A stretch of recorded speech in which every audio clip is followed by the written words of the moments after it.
అందరికీ నమస్తే అండి.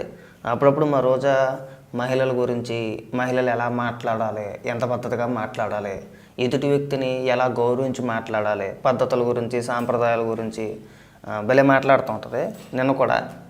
నిన్న కూడా రోజా మాట్లాడుతూ వంగలపూడి అనిత గారిని ఉద్దేశించి ఆవిడ చేసిన కొన్ని వ్యాఖ్యలు పద్ధతుల గురించి, అంటే మంత్రి హోదాలో ఉన్న ఒక మహిళ ఎలా ఉండాలి అనేది రోజా చెప్తుందన్నమాట. ఒకసారి వినిపిస్తా చూడండి. ఈరోజు మనకి గౌరవం లేదు, ముఖ్యంగా రక్షణ లేదు. ఈరోజు ఒక హోంమంత్రి మహిళ అయ్యుండి కూడా మహిళలకి రక్షణ కల్పించలేని దౌర్భాగ్య స్థితిలో మనం ఉన్నాం. ఆమె హోంమంత్రి పదవి తప్ప అన్నీ చేస్తుంది. ఆటలాడుతుంది, పాటలు పాడుతుంది, డాన్స్ వేస్తుంది, అని కూతలు పెడుతుంది. అమ్మ నీకు ఇచ్చిన పదవి నువ్వే చెప్పాలి. అని చెప్పేసి కూతలు పెట్టడం గురించి, డ్యాన్స్ వేయడం గురించి, ఆటలాడడం గురించి, ఆడుదా ఆంధ్ర అని చెప్పేసి అని ఒక కార్యక్రమం చేపట్టే గుర్తుందా? నువ్వు మంత్రిగా తగలన్నప్పుడు ఏం చేసావు? పిల్లలతో కబడ్డీ ఆడు, తప్పేం లేదు. కబడ్డీ ఆడడం గట్ట తప్పేం లేదు. క్రికెట్ ఆడు, కబడ్డీ ఆడు, వాలీబాల్ అని చెప్పేసి వాలీబాల్ ఆడు, అన్ని ఆటలు ఆడుతూ నేను ఇక్కడ నువ్వు కబడ్డీ ఆడడం తప్పనట్లా, కబడ్డీ ఆడుతూ నువ్వు పెట్టిన కోత ఏదైతే ఉందో, చెట్టు మీద కొంగ, చంద్రబాబు దొంగ, లేఖి వ్యాఖ్యలు పిల్లల ముందు, సాధారణంగా మనం పిల్లల ముందు లేదంటే పిల్లలకు కానీ రాజకీయ నాయకులను వెక్కిరిస్తూ వాళ్ళని కించపరుస్తూ మనం అవహేళన చేస్తూ మాట్లాడకూడదు వాళ్ళ ముందు. నువ్వు చెప్పాలి ఇక్కడ సంస్కారం గురించి. హోంమంత్రి గారు ఆవిడ పని ఆవిడ చేసుకుంటా వెళ్తున్నారు. ఎక్కడా కూడా మీలాగా ఎదుటి వ్యక్తిని బూతులు తిట్టేసి లేదంటే వెక్కిరించో లేదంటే వాళ్ళని కించపరచో అలాంటి కార్యక్రమాలు ఆవిడ చెయ్యట్లేదు. నువ్వు మంత్రిగా ఉన్నప్పుడు ఎన్ని బూతులు మాట్లాడావో అందరికీ తెలుసు. ఒకసారి నీ లేకి బుద్ధి, నువ్వేళ ఇంత పెద్ద పెద్ద ఉపన్యాసాలు ఎత్తున్నావు కదా, గతంలో నువ్వు చేసిన రచ్చ కూడా ఉంటుంది కదా, చూపించాలి కదా. అది కూడా పార్టీలకి వెళ్ళావు, పబ్బులకి వెళ్ళావు, డ్యాన్సులు వేసావు, తలకాయలు అడ్డడ్డంగా ఊపేవు, ఎక్కువైపోయాయి మనకి. అవన్నీ మేము ప్రస్తావిస్తే చాలా చండాలంగా ఉంటుంది రోజా. ఒక్క నిమిషం, ఇదిగో ఇవన్నీ నువ్వు ఆడే ఆటలు.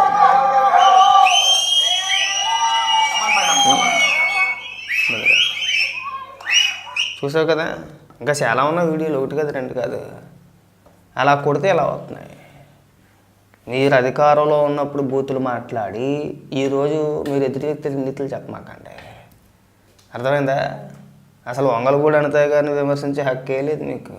ఆవిడతో మీకు పోలికేంటి? మీలాగా ఏ రోజు కూడా మీ పార్టీ నాయకులను కానీ జగన్మోహన్ రెడ్డిని కానీ నువ్వు మాట్లాడినట్టుగా ఏ రోజు మాట్లాడలేదు. ఆవిడ మాట్లాడదు కూడా. యూట్యూబ్లో కానీ గూగుల్లో కానీ రోజా బూతులు అని కొడితే 100 వీడియోలు వస్తాయి. అందులో 100, ఒకటి కాదు రెండు కాదు, 100 వీడియోలు. మీ హయాంలో జగన్మోహన్ రెడ్డి ముఖ్యమంత్రిగా ఉన్నప్పుడు మహిళలపైన అఘాయిత్యాలు జరిగితే ప్రెస్ మీట్ పెట్టి 1-2 రేపులకే రద్దాంతం చేస్తారా అని మాట్లాడిన వ్యక్తి నువ్వు. ఈరోజు ఆ పరిస్థితి లేదు. ఎవడైనా ఏదైనా తప్పు చేస్తే ప్రభుత్వం కఠినంగా శిక్షిస్తుందనే భయంతోనో ఇంకో దాంతోనో వాడంతటి వాడే ఆత్మహత్య చేసుకొని చచ్చిపోతున్నారు. మనం కళ్ళారా చూసాం. 1-2 సంఘటనలు జరిగినాయి మొన్న రీసెంట్గా. నీ హయాంలో ఏం జరిగినాయి అలాంటివి? ఎవరైనా పట్టుకున్నారా? ఎవరినైనా శిక్షించారా? దిశ అన్నారు, దిశ యాప్ అన్నారు, మహిళా పోలీస్ స్టేషన్లు అన్నారు. 21 రోజుల్లో శిక్షించేస్తాం, ప్రత్యేక చట్టం తీసుకొచ్చామని చెప్పేసి సొల్లు కొట్టారు. మా జగన్ అంత కాదు ఇంత కాదంతా తోపు తురుము కానన్నారు. ఏమైంది? కేంద్రం వెనక్కి పంపేసింది కదా. ఎలా చెప్పావు కానీ ఇలాంటి పొగడి మాటలు అక్కడ చెప్పుకో బాగుంటాయి కానీ ఇక్కడ మా దగ్గర మాట్లాడకని చెప్పేసి అని. రాజకీయాల్లో హుందాగా ఉండాలండి. పైగా అందులోనూ నువ్వు మాట్లాడకూడదు. హుందాతనం గురించి మీరు మాట్లాడకూడదు. నోరు తిరిగితే అన్ని పచ్చాబద్దాలు. ఏ ఒక్క రాజకీయ నాయకుడు, అంటే వైఎస్ఆర్సీపీ పార్టీకి సంబంధించిన ఏ ఒక్క రాజకీయ నాయకుడు కూడా నిజం మాట్లాడే పరిస్థితి లేదు. ఉదాహరణకి నిన్న బొమ్మన కరుణాకర్ రెడ్డి ఒక ప్రెస్ మీట్ పెట్టాడు. ఎక్కడో కడపలో అనుకుంటా. తిరుమలకి వెళ్ళి ఒక నెయ్యి ట్యాంకరు పల్టీ కొట్టింది, తిరగబడిపోయింది. ప్రమాదం జరిగితే ఒక ప్రెస్ మీట్ పెట్టేసి ఆ ప్రెస్ మీట్లో దేవుడు కన్నెర్ర చేశాడు, మీ పాపాలు బయటపడ్డాయి, దేవుడు కోపం వచ్చేసింది అన్నాడు. ఎక్కడో జరిగిన రోడ్డు ప్రమాదానికి దేవుడికి లింక్ ఎట్టేసి దేవుడు కన్నెర్ర చేసాడు అని మాట్లాడతాడు. ఓకే ఫైన్, బాగానే ఉంది. రీసెంట్గా ఒక ఇంటర్వ్యూ ఇచ్చాడు, అదే మా రావణ్ గడికి. ఆ ఇంటర్వ్యూలో మరి 2 కొండల జీవో ఇచ్చింది ఒప్పేసుకున్నాడు. వైఎస్ఆర్ ప్రభుత్వమే శ్యాములు అనే ఒక అధికారి ఇచ్చాడని చెప్పేసి ఒప్పేసుకున్నాడు. ఆ తర్వాత రాజశేఖర రెడ్డి గారు 2009లోని హెలికాప్టర్ ప్రమాదంలో చనిపోయాడు. దేవుడు కోపం వచ్చి చనిపోయాడా? దేవుడు కన్నెర్ర చేశాడా? ఎన్డీడీబీ రిపోర్ట్ బయటకు వచ్చింది, మీ పాపాలన్నీ బయట పడిపోయినాయి. మరి అలా కూడా మాట్లాడాలి కదా బొమ్మన. ఇంకొక దరిద్రం ఏంటంటే, నెయ్యి ట్యాంకర్ పల్టీ కొడితే ప్రమాదవశాత్తు అది పడిపోతే అక్కడ అంటే మన మనుషులు మైండ్ సెట్ చెప్తున్నాను, ఆ నెయ్యిని ఎత్తుకెళ్ళడానికి బకెట్లతో వచ్చేసారండి. అదొక అతిపెద్ద దరిద్రం. దాని గురించి మాట్లాడదాం అనుకున్నాను కానీ మళ్ళీ బాగోదులే, సిరాగ్గా ఉంటుంది అని చెప్పి ఇలా ఉంటాయన్నమాట. మీరు చేసే అసత్య ప్రచారాలన్నీ కూడా ఏ ఒక్క మాట నిజం ఉండదు, ఒక మాట మీద ఉండరు, ఏదో రకంగా డైవర్ట్ చేయాలి. ఈ కల్తీ నెయ్యి వ్యవహారాన్ని డైవర్ట్ చేయాలి. మీ హయాంలో చేసిన మద్యం స్కాము, లిక్కర్ స్కాము, దాన్ని డైవర్ట్ చేయాలి. దాదాపు ఈడీ 440 కోట్ల రూపాయలు జప్తు చేసింది. ఎవరైతే ఈ రాజకేశ్ రెడ్డి కావచ్చు, ఇంకొకరు కావచ్చు, ఎవరైతే నిందితులు ఎవరైతే ఉన్నారో, ఈ విచారణలో భాగంగా రిమాండ్లు ఎవరైతే ఉన్నారో, వ్యక్తులు ఎవరైతే ఉన్నారో, ఈడీ 440 కోట్ల రూపాయలు ఆస్తులు సీజ్ చేసింది. తక్కువ లెక్కతో 2,000 పైన 3,000 కోట్లు ఎంతో చిల్లర పైన వీళ్ళు అవినీతి చేసింది. అన్నీ బయటకు వస్తాయి, తొందరపడ అవసరం లేదు. ప్రతిదీ బయటకు వస్తాయి. అడ్డగోలుగా వెళ్ళిపోయి దొరికారు కదానో ఇంకొక రకంగానో ముందస్తుగా అరెస్టులు చేసి మీకు ప్రజల్లో సానుభూతి వచ్చే ప్రయత్నాలు ఇవి కూడా ప్రభుత్వాలు చేయవు. పక్కా ఆధారాలతోటి ఈడీ ఏం చెప్తుంది, సిట్ ఏం చెప్తుంది, అసలు ఆ లిక్కర్ స్కామ్లో మీరు చేసింది ఎంత, తినేసింది ఎంత, అన్నీ బయటకు వస్తాయి. ఒక్క స్కామ్ కాదు కదా, ఒకటి కాదు. అధికారంలోకి ఎక్కిన డే 1 నుంచి 2019లో జగన్మోహన్ రెడ్డి ఏ రోజైతే ముఖ్యమంత్రిగా ప్రమాణ స్వీకారం చేసాడో ఆ రోజు నుంచి దిగిపోయేంత వరకు ప్రతి దాంట్లోని అవినీతే.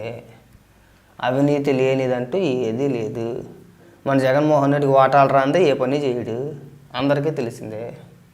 ఏంటంటే అంటే నేను సంక్షేమ పథకాలు ఇచ్చేస్తున్నాను, ఉపాధి అవసరం లేదు, ఉద్యోగాలు అవసరం లేదు, పరిశ్రమలు అవసరం లేదు అని చెప్పేసి డబ్బు కొడతా ఉన్నారు. ఓడిపోయిన తర్వాత ఇవాళ ఏదైనా పరిశ్రమ వస్తే దానిపైన మనం తిరిగి ట్రోల్ చేయడం వల్ల మేము అందుకే చెప్తూ ఉంటుంది, మీరు ఏది నిజం చెప్పరా. గతంలో కూడా మేము చూసాం ఇలా మీ ఆరోపణలు ఏమేం చేశారు, దేవుని అడ్డం పెట్టుకుని ఎవరెవరు రాజకీయాలు చేశారనేది. అక్కడ దాకా ఎందుకు ఇప్పుడు భూమా కరుణాకర్ రెడ్డి ఇంత గగ్గోలు ఎందుకు పెడుతున్నారు చెప్పిన, విక్టింగ్ కార్డు ఎందుకు ప్లే చేస్తున్నారు చెప్పిన, ఆ పరకమని చోరీ కేసు ఏదైతే ఉందో దాంట్లో సిట్టు విచారణ వేగంగా కదులుతుంది ముందుకి. సో అది బయటకు వచ్చిందంటే మనోడు దొంగ దొరికేస్తాడు, ఖచ్చితంగా దొంగ దొరుకుతాడు, ఖచ్చితంగా అరెస్ట్ చేస్తారు మనోని. వాళ్ళ రేపు భూమన కరుణాకర్ అంటే వాళ్ళ రేపు అంటే వాళ్ళ రేపు కాదు, త్వరలో పరకామణి కేసులో భూమన కరుణాకర్ రెడ్డి పాత్ర కూడా ఉంది. ఎంత రాయించుకున్నారో, వీళ్ళు ఎంత తీసుకున్నారో, వీళ్ళు ఎంత తినేసారో అన్నీ బయటకు వస్తాయి. ఆటల్లో అరెస్ట్ అవ్వచ్చేమో అన్న భయంతో ఇక్కడికి వచ్చి విక్టింగ్ కార్డు ప్లే చేస్తున్నాడు. ఒకవేళ రేపు ఒక రోజున అరెస్ట్ చేశారనుకో, ఈ కల్తీని వ్యవహారంలో ప్రభుత్వాన్ని నేను విపరీతంగా ప్రశ్నించేస్తున్నాను కాబట్టి నన్ను అరెస్ట్ చేసారని చెప్పేసి అని ఒక కార్డు ప్లే చేస్తాడు. వీళ్ళ తెలివితేటలు చూడండి. సో దొంగలు అంతా దొరుకుతారు, తొందరపడమాకండి. భూమన కరుణాకర్ రెడ్డి శుద్ధపొచ్చ కాదు, జగన్మోహన్ రెడ్డి శుద్ధపొచ్చ కాదు. వేగమా రోజా మాట్లాడుతూ వీఆర్ నాయుడు గారిని ఉద్దేశించి ఆడియోలు వీడియోలు అంత దారుణంగా చేస్తారా అని మాట్లాడుతుంది. ఇప్పి చూపించిన వ్యక్తుల్ని నీతో పాటు ఆ గోరంట్ల మాతోని నీతో పాటు